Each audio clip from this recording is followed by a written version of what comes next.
COP28 in Dubai, I'm Greg Dalton. And I'm Austin Colon. And this is Climate One.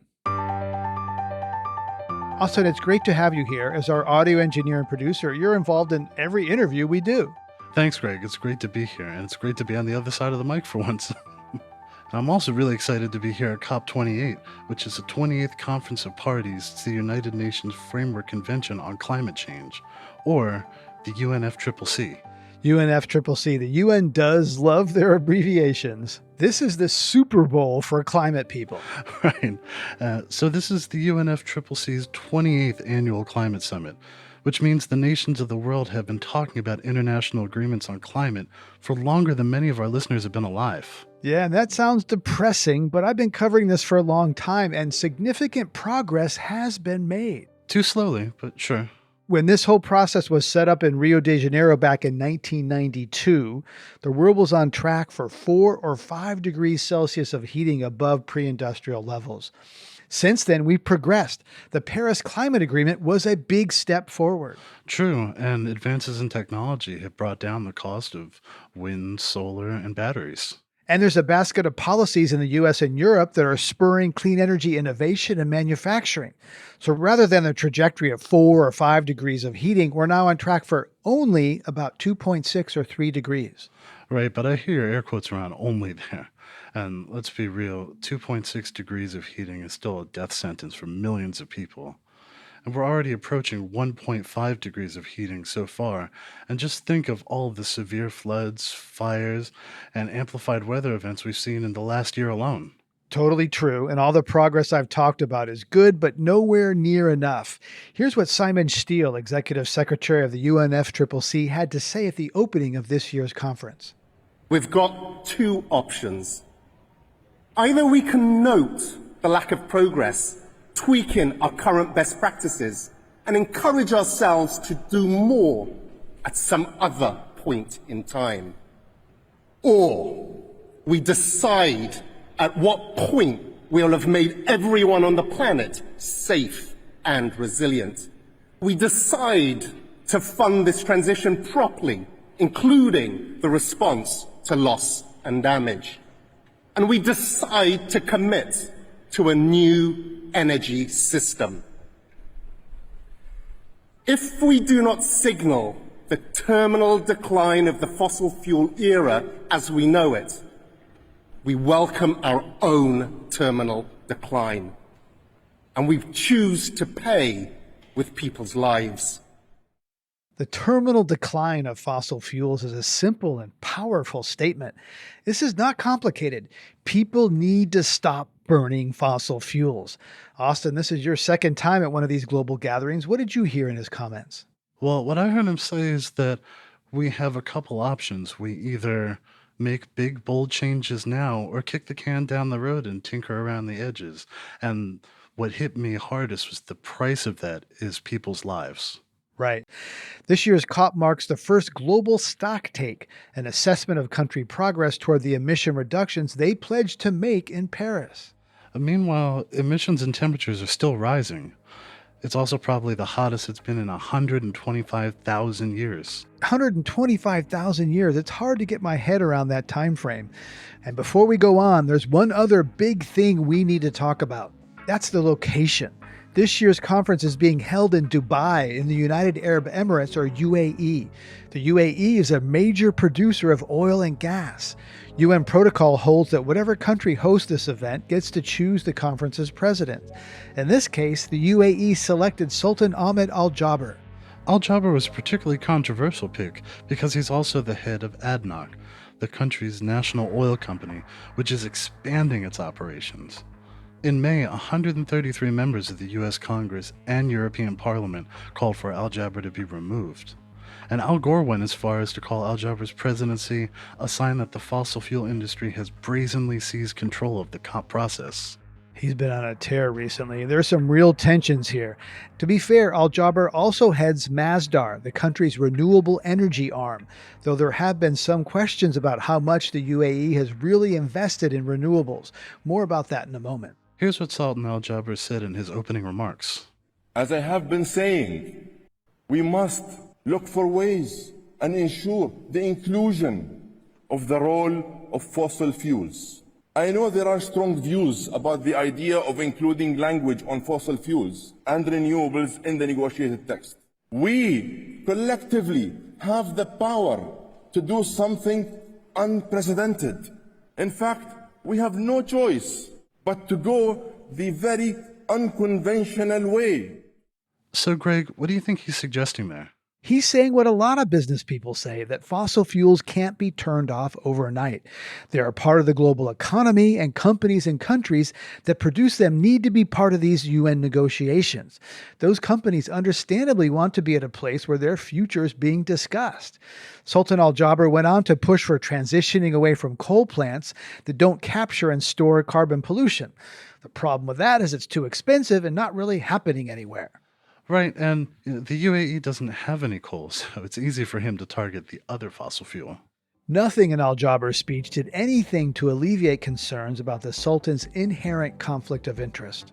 Just this week, the Center for Climate Reporting released a story about Al Jaber pushing his country's oil and gas exports during bilateral meetings about the COP. The story by Ben Stockton was reported in partnership with the BBC. The fact that Al Jaber was having side conversations is not surprising. Those sorts of things happen. But the story has elevated calls to limit the role of fossil fuel companies in these conferences. Ariana Brocious spoke with Ben Stockton before his most recent story published. They talked about an earlier companion piece he wrote with Amy Westervelt for The Intercept. And that story, he made the case that Al Jaber's reputation has been shaped by some of the world's slickest PR companies. For a lot of people, the idea of a CEO being president of a COP would be completely nonsensical.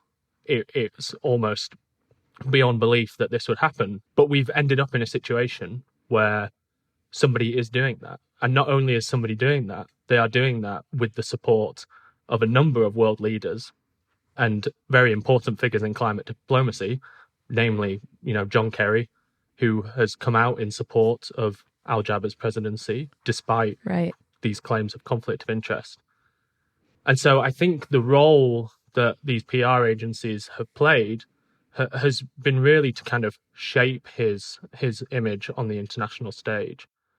So, a lot of people who are in the public eye have helped shaping their public image. Is there something particularly problematic with him doing this while gearing up for the role as COP president?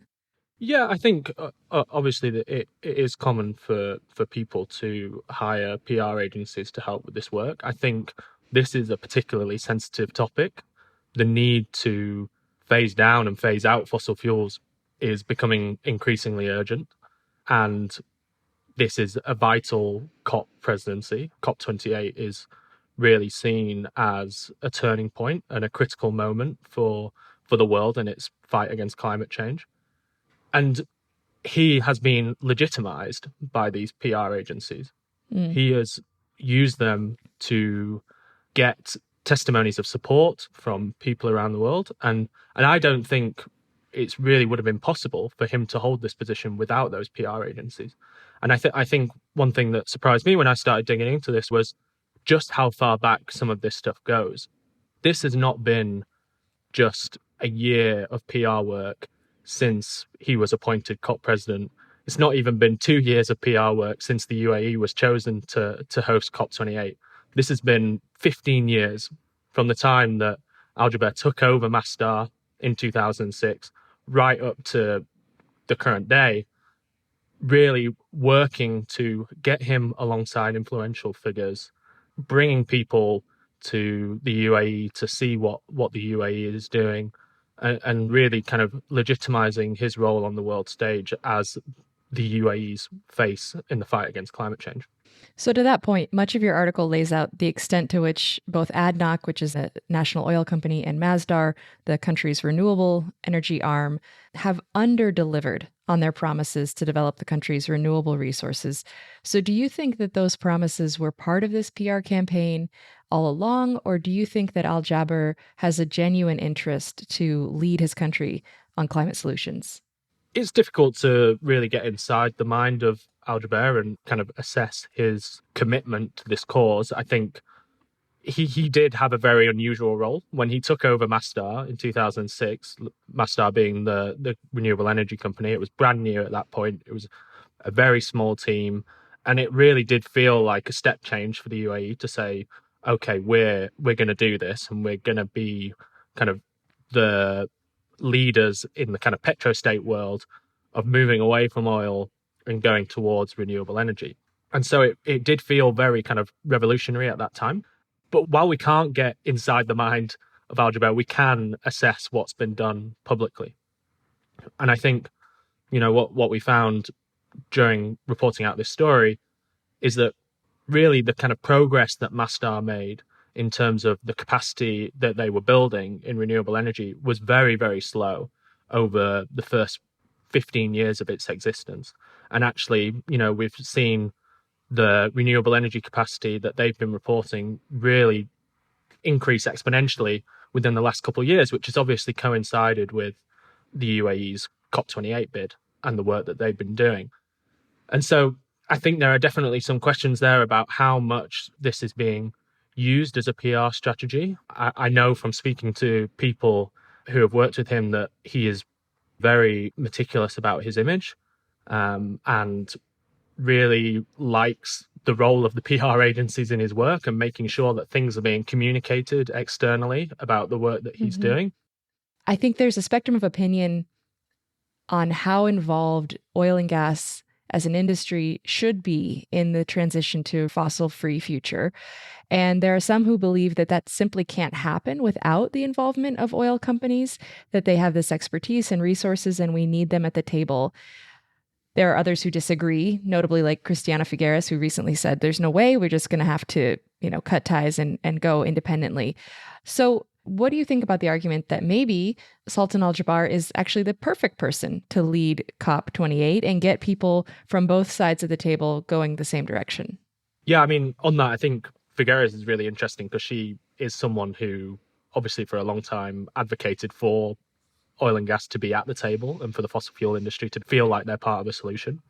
I think what's slightly different about the question with Al Jaber is it's not just having the fossil fuel industry at the table. It's chairing the meeting. It's deciding what's on the agenda. The outsized influence of the fossil fuel industry at COPs, even before Al Jaber was announced as COP28 president, there's been a lot of concern about that. He sees it himself as the ideal candidate, like you said, someone who has a foot in both camps, can really bring the oil and gas industry along.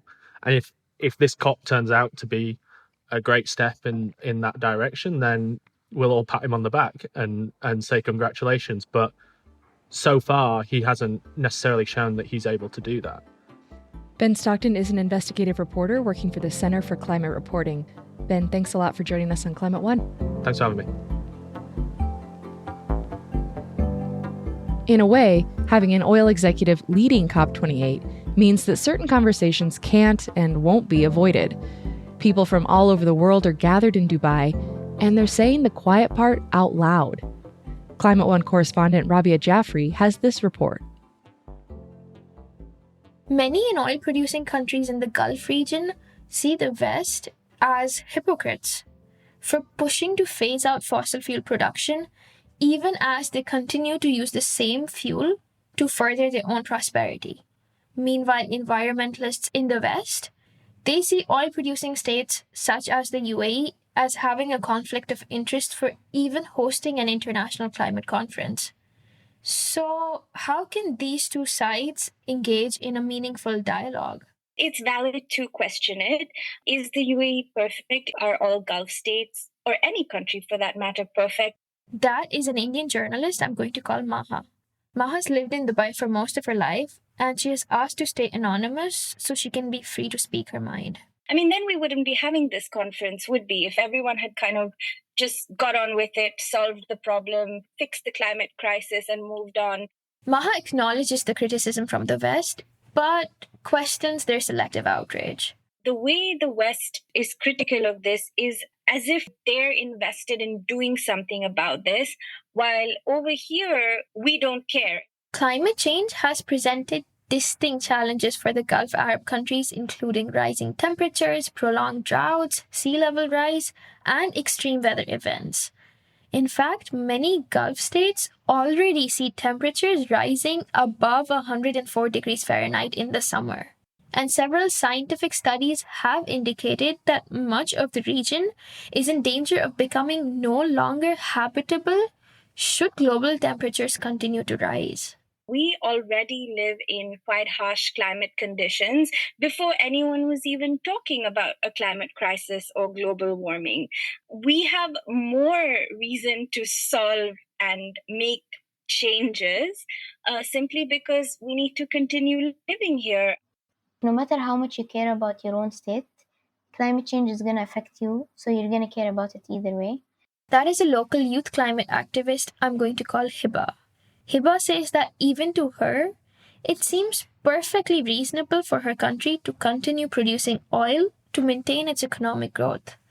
Westerners, on the other hand, they have more opportunities to become sustainable. But when you have a country that's built on oil, it's tougher to become completely oil-free, let's say, by 2030. I think the criticism needs to be more balanced and more aware from this broader view. And they're users of it too. And not just users of fossil fuel. Western nations led the exploration and extraction efforts here in the last century and got rich in the process, as did the Gulf states. At the same time, pressure from the West has had an effect, though the governments would not call it pressure. For them, it would be more of a reminder. They don't like to be bullied or pressured or coerced. That is a former UAE government worker and current academic I'm going to call Alex.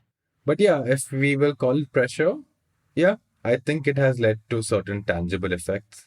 Alex says that can be seen in the evolution of national and subnational institutions that now have an additional focus on environmental and climate-related work, which was not the case a decade ago. But he says there are other factors too. So it's not like, they woke up because the West kind of knocked on their door. I think it's more of a global ambition as a small state to position themselves. They know it's important. But I think they just found the perfect time to capitalize on this agenda. And that's why they're rapidly prioritizing it much more than in the past. Youth climate activist Hiba sees other reasons to hope that the UAE could lead the climate summit to a successful outcome. UAE always wants to be the best in everything. They want to have the tallest building and all. So they obviously also don't want this COP to fail. And that's the one thing that's keeping me hopeful. As the International Climate Summit gets underway in Dubai, people around the world are waiting to see if the pressure to have a successful outcome for all will be enough to overcome each country's self-interest. For Climate One, I'm Rabia Jafri. Climate One is on the ground at COP28 and will be exploring the major themes and bringing you critical conversations. Stay up to date by subscribing to our podcast wherever you listen. Coming up, we travel back in time to the very first COP, when talking about climate wasn't contentious. And it is a remarkable moment to recall when the U.S. actually was able to do things, important, big things, internationally important things, on a bipartisan basis. That's up next when Climate One continues.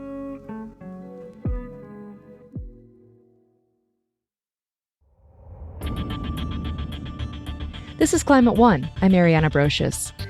It's fair to wonder why, after 3 decades, we still haven't taken the collective action necessary to address the climate crisis. And it's equally fair to wonder why diplomats continue going to the annual International Climate Conference, called COP, to participate in what Greta Thunberg famously called blah, blah, blah. And yet, as Greg Dalton mentioned at the top of the show, we have made progress. Ahead of this year's conference in Dubai, Greg chatted with Yale professor of environmental law and policy, Dan Esty. Dan worked in the first George Bush administration and was there at the very beginning of the whole COP process at the historic Earth Summit in Rio de Janeiro. Dan, 1992, the world came together and said, we have a problem, we need to fix it. You and others helped convince the first President Bush to go. What was it like for you personally to be there at Rio in 92?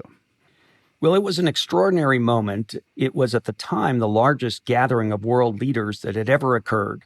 And something like 120 presidents and prime ministers flew, in almost all cases, long distances to get to Rio de Janeiro. And there was a sense at that moment that the world was beginning anew in fundamental ways. We had seen the breakdown of the Soviet Union. The Cold War had largely come to an end.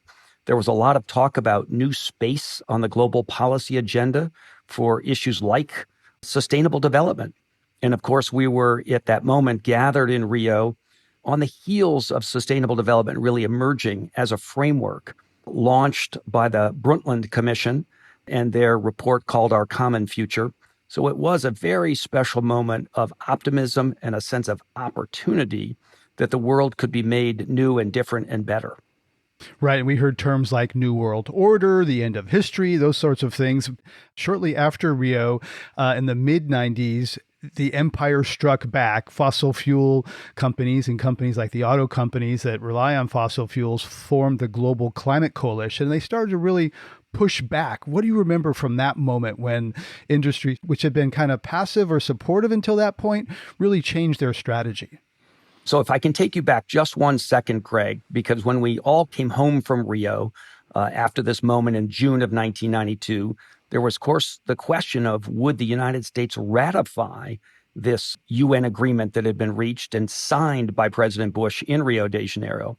And without putting you to a test that I sometimes give my students, it's important to recall what the vote was in the United States Senate on that treaty. And again, I won't make you try to guess. Not what would happen today, I'm sure. The actual answer is there was no vote taken. It went through by unanimous consent. And it is a remarkable moment to recall when the U.S. actually was able to do things, important, big things, internationally important things, on a bipartisan basis. So before turning to your question about how suddenly the world breaks down in the mid-90s, I think it is worth remembering that this early 1990s kind of moment was something quite remarkable and something now terribly lost. And I think a real loss to our society that we can't bring ourselves together to work on these absolutely essential, big, kind of fundamental elements of what life is going to be like on our planet going forward. Yeah, thanks for pointing that out. So to turn to your question about the middle 1990s, of course, Bill Clinton is now the president, and we begin to see environment broadly and climate change in particular emerge as a wedge issue. Republicans on one side, very doubtful about whether this is worth taking seriously. Republicans, and I think pushed by business communities across the country, begin to cast doubt on the science. And Democrats begin to say, no, this is a fundamental issue of essential importance. And we do really have a big breakdown in terms of the consensus that was present at that special moment in the early 1990s. So I think the empire does strike back. Business interests, particularly big fossil fuel interests, are very hard-hitting in their critique, in their commentary on what President Clinton is suggesting we do, and of course, Vice President Gore suggesting we do. And as a result, there is a real fracture in the American political scene around climate change in particular. Right. And the energy tax, or the BTU tax, is one reason why the Democrats lost the House for the first time in 50 years. Newt Gingrich comes in with his Contract for America. Also around that time, I had just lived in China, which was opening up to the world. The prevailing thought that I shared, and I don't know if you did, was that bringing China into the community of nations was a good thing, get them into the WTO, economically liberalize, and then the political system might liberalize. Didn't work out that way. And so what was the impact of bringing China in and on emissions? Well, first of all, your instinct was right in several regards. A problem like climate change is inescapably global in scope. You cannot get it solved one country going on it on its own. This is a challenge because, as we know from the science, the greenhouse gas emissions released anywhere blanket the earth. So it was, over the long term, quite right to say that we needed China in the game with us if we were to be successful in responding to climate change. And there was a broader theory advanced by the Clinton administration, and I think it's turned out to be wrong.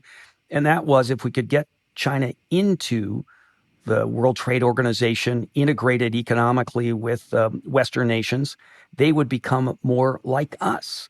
And I think that theory seemed correct for perhaps a decade and has gone badly wrong in the later Xi era. And I think, we currently can't have any confidence that there is that kind of convergence occurring. And yet your initial instinct is still right. It's very hard to imagine a long-term successful response to climate change, this global problem that requires everybody to be involved, if the world system breaks into two competing camps. 2007, Al Gore wins the Nobel Prize with the IPCC scientists. A big report has just come out. Seems to be a moment. That's certainly when I came into climate as a job and my awareness was awakened. Climate breaks into the mainstream. What were your thoughts and feelings then at that moment, seeing Al Gore receive the Nobel Peace Prize and the public awareness that climate received then in 2007? I did celebrate the moment, and I do think Al Gore deserves enormous credit for having lifted the issue and popularized the importance of taking this on. But it was also at that moment that the bitter partisanship began to really become severe. And I think there were a whole lot of folks saying, well, if it's Al Gore is in favor, I must be against it, without even really thinking about the substance beneath that kind of a conclusion. And I'm afraid we're still in that partisan breakdown. Right. And speaking of breakdown, there was Copenhagen in 2009. This was when Angela Merkel, Barack Obama, all the heads of state went to Copenhagen theoretically to ink a deal. There's some stories and photos of them sitting around kind of line editing some text, heads of state of the major economies doing that. It was a failure. The world did not come together in Copenhagen. It became kind of a debacle. So how did you feel at that moment when, from 92 to 2009, it seemed like there was a deal to be had? Well, I don't know if you remember, the slogan at that moment was "Seal the deal." And Copenhagen, Copenhagen and seal the deal. And frankly, it was, as you suggest, a major breakdown, a major setback, and frankly, a serious failure. President Obama was new to the scene. I had worked very hard for him. I'd served on the transition team that had tried to gear him up for what became a climate push in the first year of his presidency. But clearly the team right around him didn't do their homework. You never send a president into one of these negotiations without the deal largely done. And the fact that the president of the United States had to pull out a yellow legal pad and start to jot things down, trying to conclude some kind of an agreement, is a huge embarrassment. And frankly, just not how international relations goes forward in a serious and thoughtful and sustainable way. And then 2015, after some pivoting and changes, there is the Paris Climate Accord. It's voluntary. It's not a treaty in part, so it doesn't need to get through the U.S. Senate. You were probably in Paris. I was. How did you feel when that deal was achieved, finally? I thought there was some real reason to believe we had turned a corner, and I still believe that. And I'm going to take issue with one of your suggestions, which was that it was not a binding treaty. International law is always in a gray zone. National governments can't be forced to do anything. So there were people fussing that this was not legally binding. I never stopped for a moment on that issue. I, in fact, thought that what we had done with that 2015 Paris Agreement was to critically switch out from under the framework that had been not functional. And that was a framework that, as you may recall, going back to the Kyoto Protocol, had an Annex 1 set of countries, 40-something in number, that took on real obligations to reduce emissions.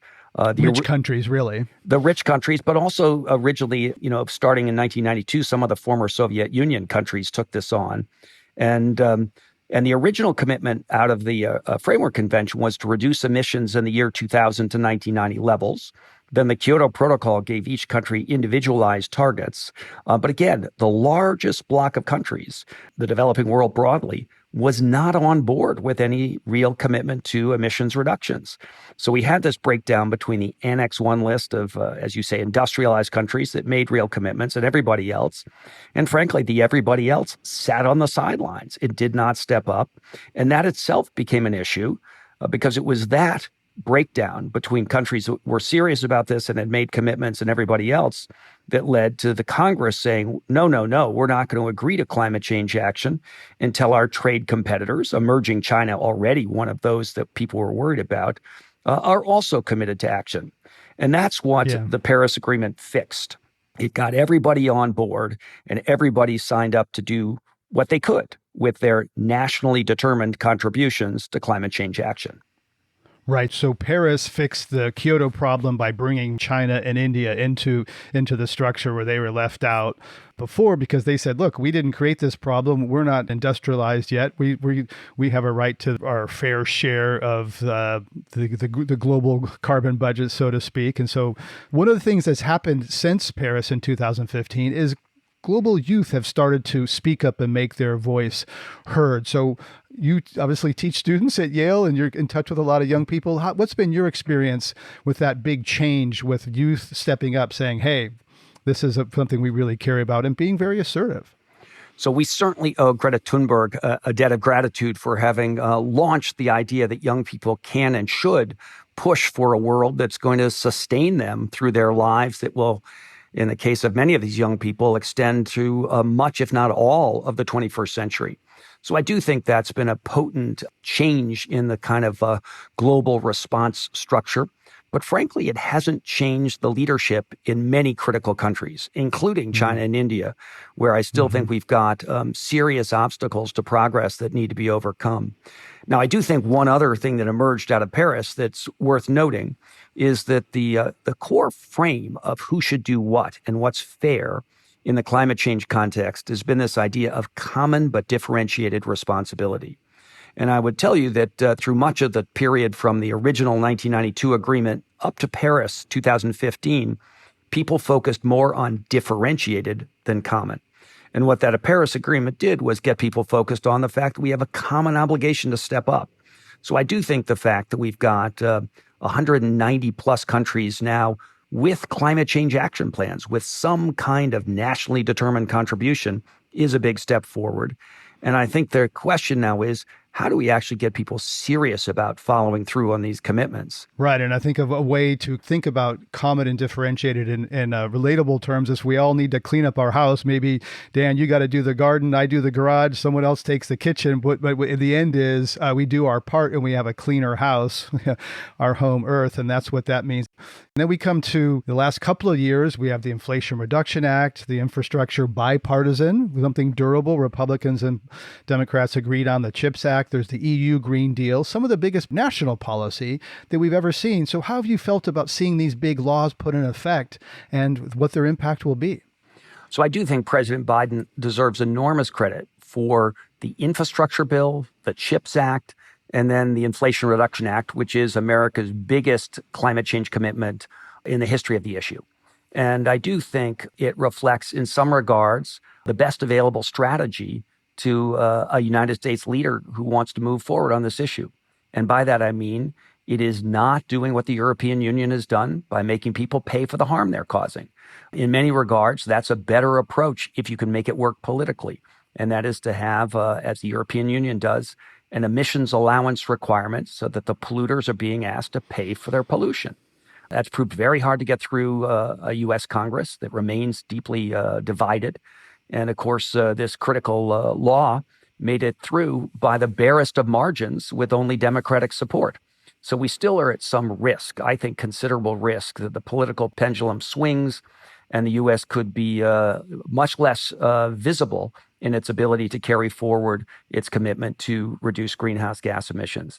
But for the moment, the Republican Party right now is quite clear that they want to pull back some of the Inflation Reduction Act and go in a very different direction, more double down on fossil fuels if they are in power in 2025. Oil companies also are pushing back. Then there's concern in Dubai that they are kind of infiltrating the process. And there's report recently that even McKinsey, the consulting company, is kind of in there representing fossil fuel clients while it's kind of an advisor to this UN process. So how do you see the influence of fossil fuel companies, both investor-owned, like Exxon and BP, and state-owned, trying to slow down this transition? Well, I do think we have seen the fossil fuel industry play a slowing down role for a very long time. And I do think there are several ways that this is evolving that are narrowing the future for fossil fuels without regard to whether there is real regulation and limits in particular countries. Number one, I do think we're starting to see legal attack in dozens of countries that have cases being brought against the fossil fuel industry. And I think you're starting to see some of those cases get traction in the United States more slowly than in other places. But I think that's one point of attack. And for me, the question that is behind what you just asked is really, what's your theory of change? In Dubai at COP28, the big news is the global stocktake. And as you know, we're not on track to get to net zero greenhouse gas emissions by mid-century. In fact, we're very far off track. And with a few exceptions, almost every country is not on track. So the question is, how do you change things? And I don't think the legal prod, these cases, could be one thing. I'm also of the opinion that there is a growing group of sustainability-minded investors who are going to start to ask for better alignment between their portfolios and their values.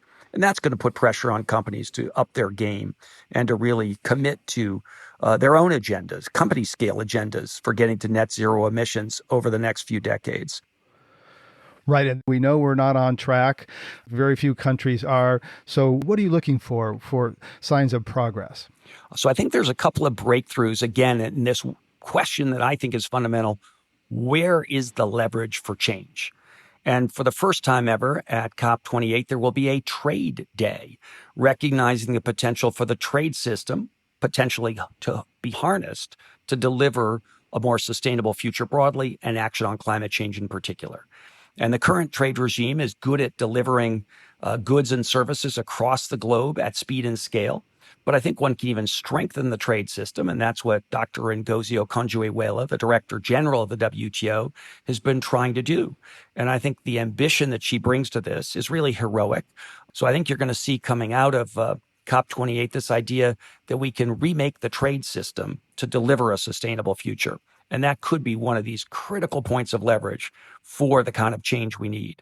I think you're also going to have the finance world there, people like Mark Carney, who are trying to flow capital at scale to the developing world in particular, where we need to invest in a fundamental shift of the infrastructure, particularly the energy. He's the former central banker of both Canada and the UK, who's trying to lead big companies. Yeah. And he's put together something called the Glasgow Financial Alliance for Net Zero that has a not very good acronym called GFANS. But nevertheless, the fact that he's brought together 400 plus banks and other big financial institutions to try to push for them to align with this net zero emissions by mid-century target could be a breakthrough. Yeah, though there's some banks are walking away from that, and there's some concern that thing might unravel. You know, there's good news and there's bad news. I heard Steve Chu, former Secretary of Energy, talk, and he said we're on track for, it looks like, even with existing policies, more than 3 degrees of warming, double what we've already seen. And he also said that battery prices for EVs have dropped faster than he predicted when he was Secretary of Energy. So there's both really good things happening and really bad things. You know, those of us in the climate conversation, I certainly feel this, are on this emotional roller coaster. You hear that 3 degree and you go, oh gosh, that's terrible. You see the battery and it's like, oh yeah, that's great. How do you manage the roller coaster of living and doing this work all the time with such dark, big bad news and also really good news? Well, I remain something of an optimist over the long term, and I'm frequently discouraged and somewhat pessimistic in the short term. And I do think that the U.S. political scene, with its breakdown across party lines and the rise of perhaps even more conservative, more anti-climate change action Republican leadership, is very disappointing and puts this into, again, a sharp contrast that is not the best way forward. And I really do wish we could end up with something more bipartisan, and I think with that would be more enduring and we'd have more confidence. And that's why I think the Biden administration deserves credit for this approach, which is if you can't get people to pay for the harm they're causing, which is the right way to go, then subsidize getting the breakthroughs to begin. And I think the other clever thing that's going on is it turns out a lot of the funding coming out of this Inflation Reduction Act is going into red states. And I think when push comes to shove, the senators and representatives there are not going to vote to take down these projects because it's turned out there's a lot of wind to be generated in Texas and some other red states. There's a lot of solar power across a number of the southern states.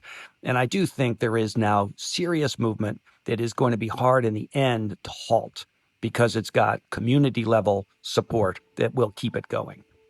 Dan Esty, thank you so much for sharing your personal story from Rio to Dubai and the story of these conference of parties that we hear about every year. Thank you so much. My pleasure. Really great to be with you.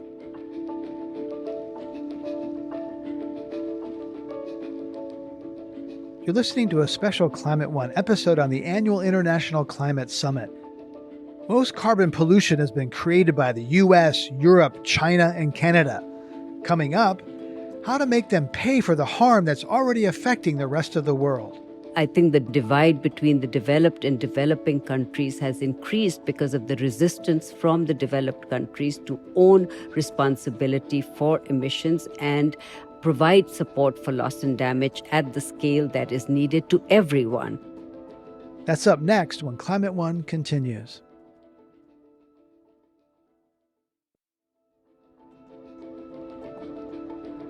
This is Climate One. I'm Greg Dalton. Walking around Dubai the last few days has been mind-blowing.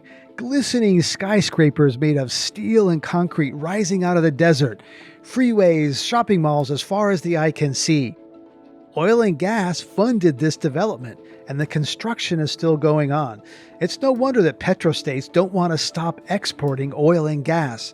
At the same time, rich countries that import and burn fossil fuels don't want to pay for the harm their fossil fuel-based growth has inflicted on others. At last year's climate summit, rich nations for the first time agreed to create a loss and damage fund. The idea is to help poor nations weather the increasingly severe impacts of climate disruption, bigger floods, higher sea levels, more intense storms. The people of Pakistan know this pain all too well. Ariana Brocious spoke with Aisha Khan, Chief Executive of the Civil Society Coalition for Climate Change in Pakistan. Last year's floods in Pakistan submerged 1/3 of the country, killed more than 1,700 people, and displaced 8 million people, which is really unfathomable, to be honest. It's very hard, I think, to imagine the scale of that. What was it like for you to watch this tragedy unfold in your country? I think it was very traumatic for all of us. We've seen floods happen, disasters take place in this country. I was part of the earthquake experience as well, which was very dramatic and traumatic. But this was at another scale altogether. The number of people that you've mentioned that got affected, how it continues to impact their lives. Because this is not a disaster that happened, it's over, and people have been rehabilitated. We still keep seeing images, although it has receded in public consciousness, but those people are still out there. And I personally didn't experience it myself, but way before the floods happened, I did happen to do a year's work in this region myself.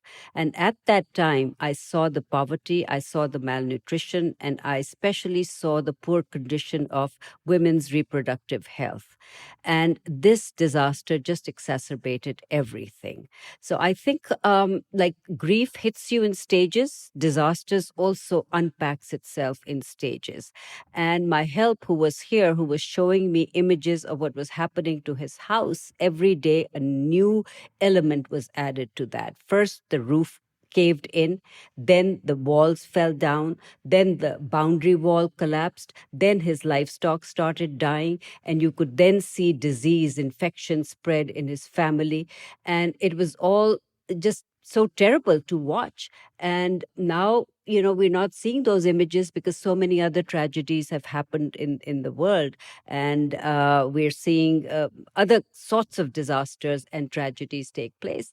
But these people are still out there living in under the open sky, and they still don't have access to education, healthcare, infrastructure, and there's not the kind of help that they need coming their way. It's really gutting to hear about that and know that in some sense the world from a media perspective has moved on, right? There's as you said, there's new tragedies unfolding all the time, new climate disasters, and the attention of the world gets pulled away. So for people who are still experiencing this, obviously still recovering, is there aid locally or internationally that's coming in and making a difference and helping people recover? The scale was too big, and the international aid that was expected did not come through. The World Bank did a post-disaster estimation, and there is almost 30 billion that is needed to reconstruct, to pay back for loss and damage, and to put lives back together. And that has not happened. So this is really exemplifying the present reality and the future reality that we'll be facing as a globe as climate disasters continue to develop. And one of the big achievements of last year's UN Climate Summit, COP27, was the establishment of a loss and damage fund. So for listeners, this is an idea that if I do something to harm your property, I should have to pay you for that, for the damage you suffered and losses of maybe income. So the 8 million Pakistanis displaced by this flooding did not contribute very much globally to the greenhouse emissions that exacerbated the storm and the flooding. That damage was arguably caused by countries like mine, richer, more industrialized countries. So how would we get money from these richer countries to countries like Pakistan to help in this exact case? I mean, here's a perfect example of how this would work. I think the call for climate justice is anchored in the disproportionate impact of climate change and attributing responsibility proportionately. And there was a lot of euphoria at Sharm el-Sheikh when the Loss and Damage Fund was finally accepted as a separate finance funding facility. Since then, 1 year has passed, but what we see in the transitional committees is not the kind of progress these conversations should have made. In fact, I think the divide between the developed and developing countries has increased because of the resistance from the developed countries to own responsibility for emissions and provide support for loss and damage at the scale that is needed to everyone. And the pledging that is required to operationalize the fund and the procedures are still not in place. Climate change is not going to wait to impact us. Next year, there'll be other things that will be happening, not just to Pakistan. And like, our pavilion said, what happens in Pakistan will not stay in Pakistan. And this year we've seen it was the hottest year on record. And we saw many other kinds of disasters, from heat islands to wildfires to storm surges to hurricanes. So with lack of resources for countries like us, things will become extremely difficult to manage and to provide the humanitarian support that is needed. And unfortunately, we are living in a world right now that is in turmoil. This COP is taking place amid a confluence of political and health and other emergencies. And that is shifting focus from climate change, which is unfortunate because it is the overarching threat. We need to shift people's focus from thinking that climate change is some long-term deterministic event that will unpack slowly. It is already unpacking. It is already affecting the lives of people in many parts of the world. And we have to start making people see that it's related directly to your food, water, energy security. It's connected to lives, livelihoods. It is connected to the future of the next generation, because at some point or the other, it's going to catch up with everyone. And for people like us who live in this part of the world, we see this kind of tragedy hit us in the face. Even if we personally are not impacted, it's not easy to go out there and see the levels of poverty and hardship that people are experiencing. It starts distressing you. It starts becoming like an emotional stress for you. So I think eventually it's going to jeopardize peace and security all over, within and across countries. Your organization, Civil Society Coalition for Climate Change, recently hosted an event called From Paris to Dubai. And on the banner behind the speakers were the words, "Time for an honest stocktake." So can you help me understand, what is a global stocktake? In Paris, countries made their commitments. It was predicated on nationally determined contributions. But those contributions are falling short. Paris also said that every 5 years there'll be a stock take on those commitments. So this is the first stock take that is taking place. So actually, in a way, this is like a pivot shift from Paris to Dubai. In Paris, the commitments were made, and in Dubai, countries will have to showcase how far they have kept to their commitments and what more needs to be done after the IPCC report to increase their commitments. And so far, it doesn't seem likely that anyone is actually willing to abandon fossil fuels. There's more emphasis on untested technologies, the carbon capture, carbon sequestration, etc., to say we continue to emit, we do not change our lifestyle, we do not change our production and consumption patterns, but technology will afford us the opportunity to overcome the crisis. But I don't think that is likely to happen, because it's not just the emissions that we are pumping into the atmosphere right now. We also have to take into account the emissions that are already trapped in the atmosphere, for which we have no idea how they will unpack. So a lot of these things are happening much ahead of time. The 2030 deadline or timeline now has been advanced, and 2025 is being called the critical year of reckoning. So the stock take that's like 1 year away. That's like 1 year away. So, so it is actually, an opportunity to have a reality check, where we stand and what kind of future awaits us. So we have to come out of this delusional concept of technology coming to our rescue so quickly. Eventually it will, but it will take time either to become affordable or be able to scale where everyone has access to it. Meanwhile, millions and millions of lives will be at risk. And like you said, it becomes then patently unjust to have some countries live lifestyles that are putting others at risk. Right. You recently wrote, quote, "The conversations and meetings this year leading up to COP28 so far have not injected new hope for either a fair or safe world." What needs to happen to make you change that assessment? I think COP28 will be that moment when countries can actually show that they're serious. So a lot will depend if they agree to bring some structural reforms in the international finance architecture to make it more fair, to make finance more affordable, more scalable, more just. It will also depend on how much replenishment is provided for the Green Climate Fund. A lot will depend on how much countries are willing to put into the loss and damage fund. The question of its access and operationalization will be secondary about the procedures of how to access that. But up front, we need to see what is that pot of money. So if these things don't happen, then it means that people are not really serious, that these are only headline statements that we make about a commitment to a fair and just future for everyone, but that is not happening in real time. And as you've said, the impacts of climate are beginning to hit everywhere. And though there are places experiencing those first and worst and with less resources to adapt, countries like the US are seeing lots of climate impacts. And I think the average American is beginning to see, oh, this is not something that I can kind of continue to ignore or think is going to happen 20 years from now. It is happening now. It is getting worse, and the impacts are becoming very apparent. And so I don't know if that's going to be enough of a consciousness raising point among the general public. But of course, we're talking about high level leaders that have to make these commitments and then justify them, right, to their own citizens. I think that, with the elections coming up, the proof of the pudding is in the eating. We'll say which way the people vote. Are they voting for climate security, or are they voting for denying that climate change is happening, or disputing its causes, or refusing to take responsibility for cost sharing? Right. So it seems like every statement that comes out of these high-level negotiations like COP calls for moving past making statements and taking action.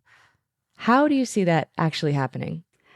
One lives by hope, because, that's the reason I go and attend these COPs, to see if there is going to be a shift in that needle at some point. So far, if you go back and really think, if it is accepted as an overarching threat, if it was not accepted as one before 2015, that's okay. But since 2015, an agenda of solutions, 196 countries coming together, agreeing that it's man-made, that we need to do something to reduce emissions, otherwise it is an existential threat. So if you accept all of that, then it's very hard to understand why the political will is lacking to take the actions, because everyone also knows what needs to be done, and they're not doing it. So I think, political leadership needs to be driven by public opinion. That's why I keep saying that the level of public consciousness has to be there to drive the agenda, to make political will act for their safer future, which is not happening. So it really depends on the people. Because in democracies where people bring representatives to power, it is they who decide what kind of future they want, what kind of leadership they want. You've written, quote, "It's time to move beyond power, politics, policy, and profit, to look at the human angle of the unfolding tragedy and remember the moral compact that served as the backbone of the Paris Agreement to bring parties together." What do you personally hope and expect from COP28? I personally, to be honest, don't expect much, because there's not much that has happened to give me hope that there will be a transformational shift. But like I said, you keep hoping that at some point countries will realize and make that pivot shift. Since it's a multilateral platform and decisions are taken by consensus, if developing countries, who are a substantial number, unite and agree on an agenda and push that, perhaps, we will inch our way forwards, but I don't see the quantum leap taking place that is actually needed to avoid catastrophes and tragedies. I think human nature is such that till we're not pushed against the wall, perhaps, where it affects us at a personal level, we don't react or respond in the way that we should. So when it starts hitting people closer to home, perhaps that consciousness will be more palpable and make change happen. Aisha Khan is Chief Executive of the Civil Society Coalition for Climate Change.